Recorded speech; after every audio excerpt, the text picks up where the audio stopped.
Hello. Hi there. Hi. Hi, Lars. I have a guest. It's Maxim from DKB. Yes. You took a long way all over from Germany to Las Vegas to come here to Atlassian Team conference. Thanks for taking your time to talk to me. Why did you come here? Well, good question. First of all, I'm really glad to be here for the first time in Las Vegas and seeing all the friends and the community here. Well, that's the reason why I'm here. First of all, to connect to people. To connect to people, and of course to hear some exciting news. And who knows? Maybe I'll get some insights and inspirations so I can connect to it when I come home. Yeah. Oh, Atlassian is pretty good today when it comes to making transparent what they announce. So and surprising as well. I would assume that you don't have to be in Las Vegas to get the news, but meeting the people is only possible here. And getting those weird outfits is also something that only happens really in Las cool. Vegas. Yeah, how about you tell us a little bit about yourself, about your job at DKB. There's also some connection between us. Seibert Media is working for DKB intensively. And how your journey into the Atlassian ecosystem was, how you got excited. Yeah. Yes, Martin. It's the journey began 2017, and I'm very happy that we had opportunity to go this journey together with you, since we had a challenge at DKB to introduce Jira and Confluence first. And you're a big bank in Germany, right? Yeah, so okay, maybe some words about the DKB. Yeah. It's the second largest direct bank in Germany, and yes, we. How long have you been working there? Since 2018. Oh, okay. When we started, I was an external consultant, so I wasn't there. But then I just took the opportunity and the challenge and said, okay, let's go, let's scale the platform, let's introduce Linchpin and social intranets to DKB. That's where we started together. And it was 2017, and from 2018, we had like a partnership together. So it was a very important step for us, since you supported us with all the license managing and so on. Yeah, and what I also remember back from that time is that when you say partnership, it's a term that is used widely for all different things, but it was really a on eye level thing that I experienced with you and your teams. It was very open, it was transparent. It allowed us to invest a lot into our relationship. So there are some situations that we were facing where when we started the engagement, everything was already so tight and so fixed that it was almost impossible to actually influence the customer and actually help in terms of impact. And DKB was very, very open to suggestions, to actually working with us, and that also made it possible for us to, I think, help better. And well, it was a win-win situation, if I may say that, because it was a door opener for us, introducing social intranets with Linchpin. Yeah, because it's not easy to extend the use of Confluence within your organization. Sure, right? because actually we started scaling with Confluence first, and then of course Jira, and it was like really door opener, as it gave us first of all the great possibility to introduce the social intranet modern way with Linchpin, and I mean, where Confluence, there's Jira, so it was like hand in hand. Yeah. And yeah, since then we scaled the platform from like 400 pilot users to now over 7,000 licenses. That's incredible. 7K, yeah. So it was a great journey. And when you say door opener, do you mean like this scaling from those 400 to those 7,000 was possible through this intranet platform with all the news and all these things? Yes, yeah, okay. Exactly. Because you have to understand, as Jira is still, okay, let's say 2018, Jira was perceived or viewed as a ticketing system. So everyone was just like, why do we need like a ticketing system? I mean, IT is one world, but the rest of the company is in another world. So for them it was like, first of all, okay, ticketing system, what should we do with that? So that's why Confluence was more like, easy way to show that it's important to collaborate, that it's important to have the transparency. And that's how we started to bring on a Jira and Jira add-ons. And that I will say 1 year later, it wasn't seen as a ticketing system, it was seen as a collaboration platform. Yeah, I always preferred the term team task management, so that it's kind of like a place where all teams and all organization puts in their tasks. And then it's, I think the universal approach that you can have with the Jira comes across better that way. But we have to admit that Atlassian still has a very strong user follower base in technical areas, service management, IT, development, product development, like a lot of technical people that using and loving Jira. And because of the breadth and power of the systems, you hear more and more people say, "Oh, this is ugly. This is too much for me," and too nerdy sometimes. Today, there's also a lot of SaaS applications that do much less, but they are like simpler to use. Yeah. Is that how is that in your bank? Is Atlassian the software that is easy to use that people all flock to, or is it rather that you feel that people don't want to use it? It's a good question, Martin. I think it's not only in DKB, it's not only my bank. I think it's in general.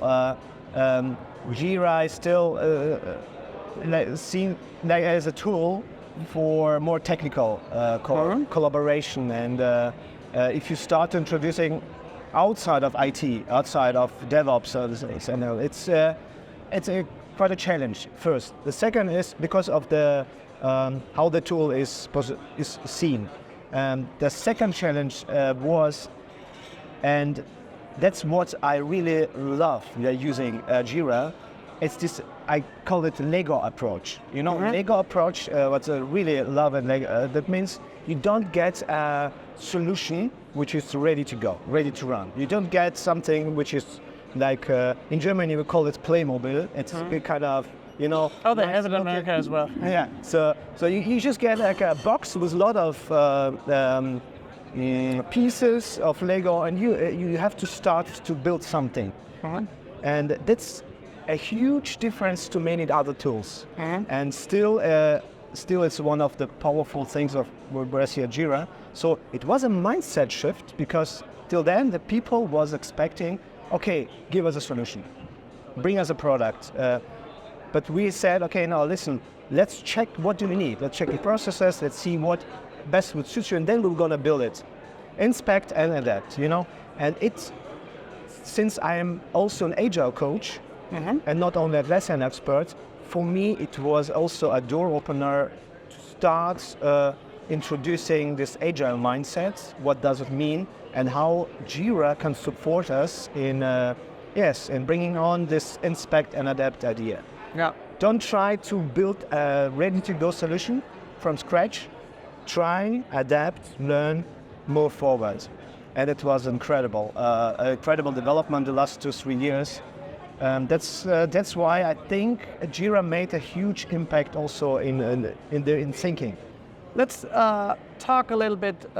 So one thing about Jira that I think there's a lot of things that you can do out of box. So on top of those Lego bricks, you also get things that you can do out of box, and that is very easy.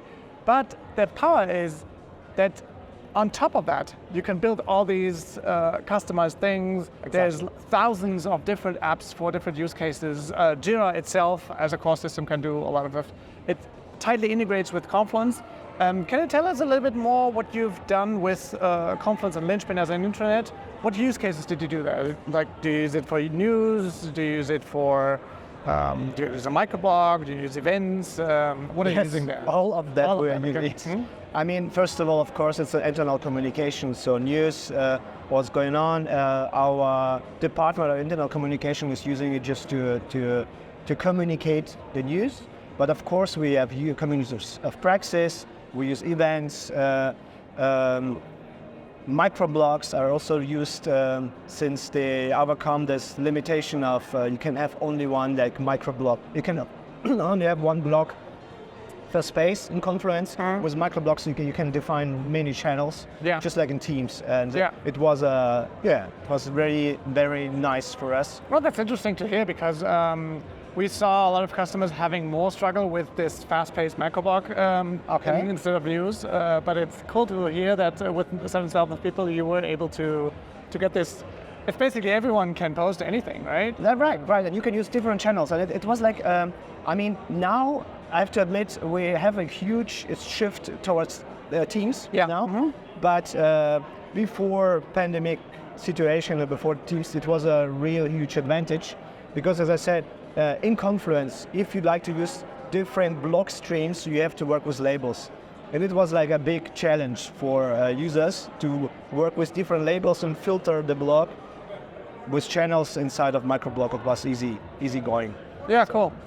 I would want to, I know you're here as an individual, but from a perspective of a solution partner, of a customer of DKB, is there anything that you could highlight that would help other customers understand why to engage with a solution partner? What's the benefits that are possible? Let's keep it a little bit general. Yes, but maybe you could draw from your own experience and then generalize a little bit. So why should I work with? I would generalize. I think it's very important to have a solution partner. Sometimes you just sit in your bubble. You just sit in your bubble in your organization, and I mean, even if the things are going on, you have no really like troubles or challenges. Still, it's very refreshing to have a solution partner and have discussions, meeting with them regularly, because you get some insights, you get some input, you get some very important recommendations, and solution partners are on the edge. They know what's going on. That's why I think it's very important just for knowledge transfer. But even if you have some challenging problems, having someone you trust, it's not about just getting the contract. It's all about finding the best solution. Yeah, it's the best you can do actually. Again, in general, I think it's across all industries. If you work with Atlassian tools or apps, you better connect with solution providers. Why would anyone choose Seibert Media, maybe? Well, first of all, I would say you are a very open company. Let me explain it. It's you are always there if you need it. So it's kind of just like ringing at the neighbor door. Hey, you know what? I need some support. I need some help. It's kind of how I see this, know. And it was always like the relationship with Seibert. You just can ring a doorbell and someone opens it. Okay, come on. Internally, we call that embedded employee. Like I heard that there are embedded reporters at like on site on different continents for news organizations. I like the picture a lot, and as something like we want to see our consultants to be, so that you just look over the shoulder and then there they are. And, nice to see that it at times works. Awesome. What else do you use in Atlassian tools? It's only Jira and Confluence, or also Bitbucket? Do you use Trello? Do you? No, mainly Jira and Confluence. Yeah. Okay. Yes. And you've been at our info session yesterday with over 300 people. Thanks for being there. One of the first sessions was state of hosting, and you're, as a bank, still using Atlassian Data Center? Yes, we do. Can you tell us a little bit about it? Is it all good? Is it painful? Is it overhyped, the cloud thing? What's your take on that? Well, many good questions. And it's a personal question. You don't have to answer for... I'll answer personally. Yesterday it was really clearly to me just to see cloud is gonna grow and grow and grow. And I understand this, and I think it's from the product point of view, it's absolutely right approach to do this. But if you are inside of an enterprise, you're not so flexible, and that's what a bit annoying, because sometimes the Atlassian community and Atlassian as well, they're just saying, "Oh, come on, it's no problem. We'll support you. You can move tomorrow." It's just like we have a team. Totally frictionless. Yes, absolutely. Yeah. But it's not so easy, And this is what's really annoying me, because it's a huge challenge for enterprises, not only for DKB, for others as well, to do this step into the cloud. But no doubt, cloud is a right choice. It's a right step forward. I think it's compared to the state now. It's the gap between data center functions, usability, interface is already huge. Yeah, and we have users, and I see users coming and saying, "Hey, in the cloud we have this and that feature. Look how great it is. Why don't we have it in a data center?" Yeah, that sounds pretty down to earth and reasonable. I hope that also, like, as solution partners, we can help our customers to go this journey in the pace that they need or want to go. So some may want to be very flexible and fast, and some may take longer. I assume that if you're a bank, you may want to consider some other stuff. But at least Atlassian has invested a lot, and there's BaFin approved compatibility, and some other banks have made the move already. So maybe we'll see that. Maybe one point, Martin, also very important, because we were discussing yesterday this topic. We can talk about Jira and Confluence natively as in apps, as tools. But one of the major benefits of these tools was like marketplace, and it also was the reason why many customers said, "Oh, that's a cool approach." So we can, today we have like instances. We were part of the problem. Yes, right? we're part of the problem. Yeah, Exactly. Linchpin is a data center only product, and until last year, we didn't have a ripe and ready successor. Now we have. Mantra is really an awesome product that in some aspects is far better than we ever have been with Linchpin. So that's no longer a reason, but I admit that until, let's say, mid last year, it was. And customers like you and others have been saying that to Atlassian as well. And Atlassian came and said, "Oh, you're the people holding them back." So apps also have to develop and to, one point, data residency as well. I mean, it's not only about having the cloud versions of the apps, but also about the data residency, because it's still for banks or other companies, it's still a huge thing to have data residency, control over the data generated by inside of these apps. And we still have a lot of apps in marketplace which don't support data residency in a Euro or in a Frankfurt or so. Yeah. So you have no control over it, and it's also one of the reasons why it's not so easy to go to the cloud. Yeah, I fully understand that. Yeah, cool. So almost a week ago, Scott Farquhar announced that he would step down as the CEO. Yes. What's your take on that? Well, I think that sometimes people need time for themselves. They need time for the families, they need time just for other things. I think, I don't know what a life... personally, I understand it completely. I think, personally, I would probably do the same. From the point of view of the product, I don't think he's gone. I think there'll still be exchange. His mind will be accessible, like how you say. He will be there. But personally, I understand the decision. Yeah, okay. Yeah. Cool. Maxim, thank you so much for your time. Thank you, Martin. It was very full. Anything else you want to share, or maybe other bank customers or highly regulated customers? Can you give a tip to them? What should they do? What's a mistake that they made? Anything you want to share? Well, there are many things I would share. Actually, I'm trying to pick one very big. Oh, hold on. How can people reach you? If they want to know more, how can I get hold of Maxim? LinkedIn. Just drop the message on LinkedIn and I'm here, Yeah, okay, cool. Yeah, take that. I can Okay. If you have questions, if you have some ideas, or maybe just to discuss some topics, just drop a message, LinkedIn. My name. Yeah, we can put a link in the description. So pick one. Yes. Maybe one important thing, lessons learned for the journey I had. Don't try to find a general whole solution for your problem just by trying to oversee all the processes, oversee all the requirements. That's a huge benefit of using Jira or Confluence. Start small and grow.